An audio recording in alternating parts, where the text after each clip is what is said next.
नमस्कार, बहुत बहुत स्वागत है आपका पंजाब केसरी.com में और मैं हूं आपके साथ राकेश कुमार। संसद के शीतकालीन सत्र का आज यानी बृहस्पतिवार को चौथा दिन है, जहां संसद के दोनों सदनों लोकसभा और राज्यसभा में कार्यवाही जारी है।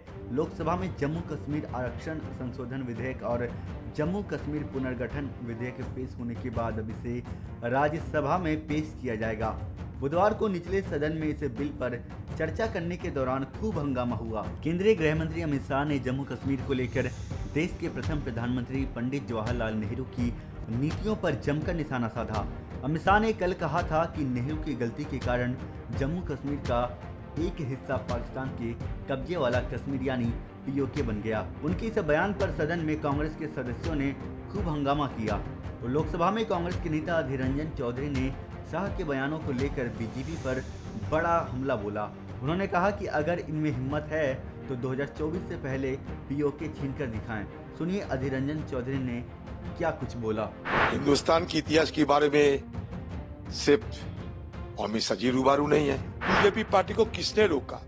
हिंदुस्तान में तो दो बहादुर है, मोदी जी और अमित शाह जी। दोनों बहादुर को किसने रोका कि भाई पीओके तुम अपने कब्जे में लाया करो, पीओके छीन के तुम ला के दिखाओ कि जो कांग्रेस ने नहीं कर पाए वो हम करके दिखाए हैं। क्योंकि एक छोटी मामला तो नहीं है और हिंदुस्तान के इतिहास के बारे में सिर्फ अमित शाह जी रूबरू नहीं है, और भी तो कोई होंगे। तो सबसे अच्छा होगा कि हिंदुस्तान के आम लोगों को भी पता चलेगी, दिन भर इस मुद्दे पे सदन में चर्चा हो।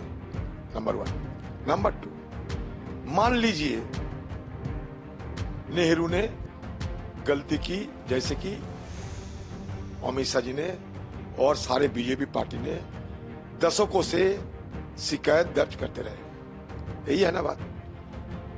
तो मुझे कहने का मतलब, सदन के अंदर 2019 साल में जब 370 को खारिज किए गए थे, उस समय अमित शाह जी ने पीओके, सियाचिन सब कश्मीर का हिस्सा है, वो हिस्सा वापस लाएंगे, ये कहते थे। मोदी जी की 10 साल हो गए, अटल बिहारी वाजपेयी के जमाने में भी 6 साल गुजर चुके हैं। तो उनको मतलब बीजेपी पार्टी को किसने रोका? हिंदुस्तान में तो दो बहादुर है, मोदी जी और अमित शाह जी। दोनों बहादुर को किसने रोका कि भाई पीओके तुम अपने कब्जे में लाया करो? कम से कम पीओके से एक सेब भी तो लाके दिखाओ कि हाँ हमने करके दिखाए। और इसके चलते मैं ये भी कहना चाहते हैं, आज पीओके की सीने चीरकर चाइना पाकिस्तान इकोनॉमिक कॉरिडोर बन रहे हैं। तो ये चाइना इकोनॉमिक कॉरिडोर जब पीओके के चीरकर बन रहे हैं, तो मोदी जी अमित शाह भी क्यों म्यू म्यू कर रहे हैं, क्यों चुप पिसाते हैं? इतना G7 में जाते हो, संघाई कोऑपरेशन में जाते हो, G20, G24, 420 बहुत कुछ होने वाला है। तो किसने रोका इन लोगों को कि पाकिस्तान और चाइना के बीच पीओके की सीना चीरकर जो चाइना पाकिस्तान इकोनॉमिक कॉरिडोर हो रहे हैं, उसको रोकने के लिए क्यों कोई प्रयास नहीं किया जा रहा है? तो कैसी लगी यह तमाम जानकारी, आप हमें कमेंट्स में लिखकर जरूर बताइएगा। और फिलहाल के लिए मुझे दीजिए इजाज़त और देखते रहिए पंजाब केसरी। आपका बहुत बहुत धन्यवाद।